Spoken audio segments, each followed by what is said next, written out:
I'm here today to tell you a story. This is a story about interaction and about English, but it's mostly about listening. Our story has two characters, Jan and Margaret. Jan is an international student. She earned her degree in her home country, where she worked in international business for several years. But she wants to get ahead in the company, and the way to do that is to get an MBA from an English-speaking university. So she's come to the United States.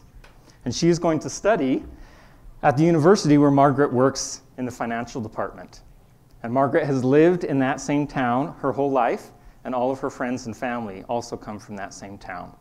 And together, Jan and Margaret are going to have this intercultural interaction in English.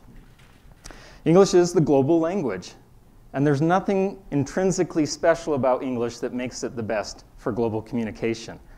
But it is the language of the world.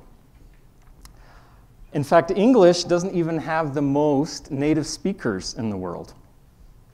That honor goes to Mandarin Chinese dialects.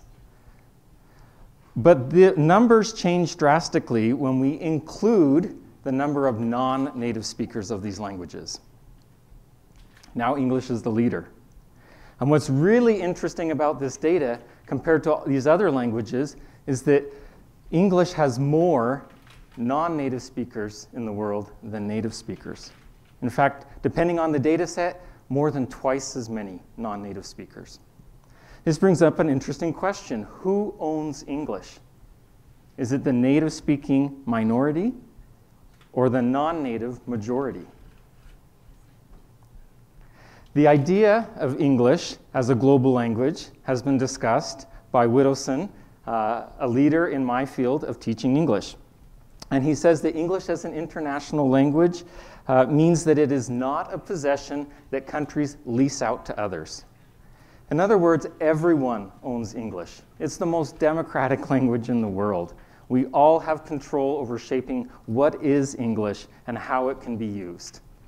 As a native speaker, I don't control English any more than anyone else in the world. English is important to this story. So on this day, Jan receives a message from the university that there's a problem with her student financial account. As Jan reads through the email message, she thinks she understands what the problem is. There was a problem with the money transfer from her home country. She thinks she's figured out a very simple solution, and so she makes an appointment to go on campus, meet with the financial officer, and get it resolved quickly. On this same day, Margaret's heading into work and hits traffic. This makes her late for work. And it stresses her out because it's a busy time of the semester and she has a lot to do. And that's the state she's in when she gets to work, where she's going to have this interaction with Jan. I want to take a moment and talk about having intelligible speech. This is what Jan has been working on her whole life. She loves English, and she knows that it's the language of opportunity internationally. That's why she wants to come to the United States and earn her graduate degree. And she's been working hard with her English teachers and with the other members of campus to develop intelligible speech. Intelligible speech means we do our best to create a form of spoken English where we can be easily understood by a variety of English users. But my goal today is not to talk about intelligible speech. My goal today is to talk about developing an intelligible ear. An intelligible ear means that we've developed the ability to understand and appreciate a wide variety of global Englishes. Developing an intelligible ear takes work. It's not easy. In fact, I have an experience where I was faced with the reality that I have a lot of work to do in developing an intelligible ear. When I first finished graduate school, my wife and I moved to the other side of the country from where we had been living. My wife was from that region, and she had gone to school there. And in the first week, we went to the grocery store, and I'm in the checkout line, and I'm ready to pay, and the cashier, a native English speaker, says something to me, a native English speaker, and I can't understand any of it. And I turned to my wife with pleading eyes that said, "Help me." And my wife rolls her eyes at me, turns to the cashier, and says, "We're doing fine, thank you."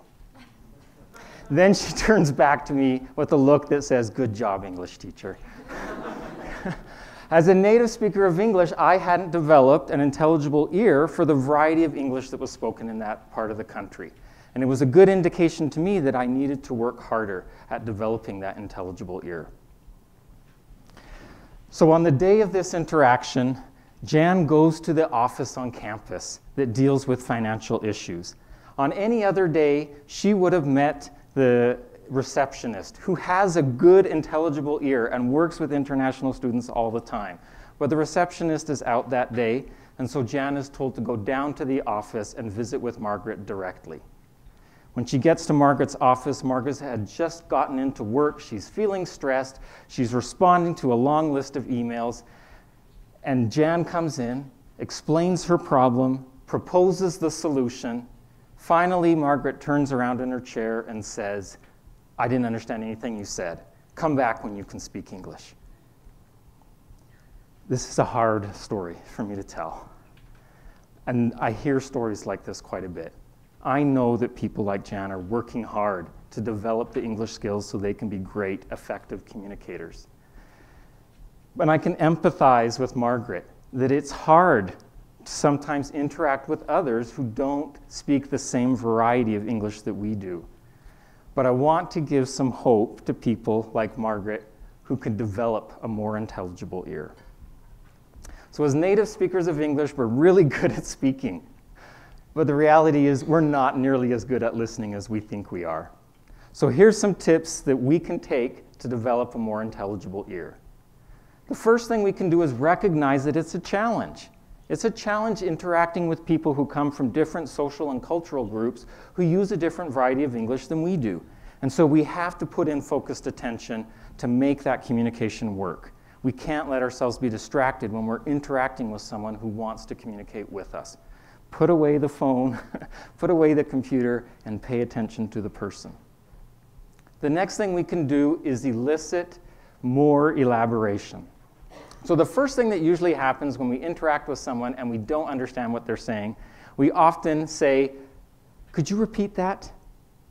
This becomes problematic when they repeat it and we still don't understand. It becomes more awkward to once again say, "Can you repeat that?" It's not going to work. So instead of saying, "Can you repeat that?" a better strategy is, "Tell me more." Tell me more lets the person know you're genuinely interested in what they have to say. It helps you save face, and it helps them save face. What's more, it invites that speaker to use circumlocution. Circumlocution is the term that describes saying the same thing using different words to get at that idea. When we invite someone to tell me more, they're going to use other words to give us more context to understand what they're saying. It will help make that communication possible. In addition to inviting elaboration, we need to participate in communities that go outside our social circle. The more we can interact with people from other social and cultural groups, the more likely we are to develop an intelligible ear for those different varieties of English.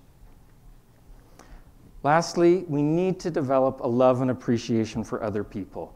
That's the motivation to develop the intelligible ear and put in that hard work. We need to care about the things that they say and to value the opinions that they share. And as we do that, our ear will become more intelligible. We'll be able to better understand a greater variety of world Englishes. I share this message to help us imagine a different ending to the story between Jan and Margaret.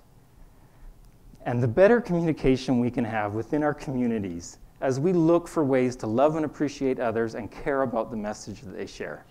And I invite you to do that as well. Thank you.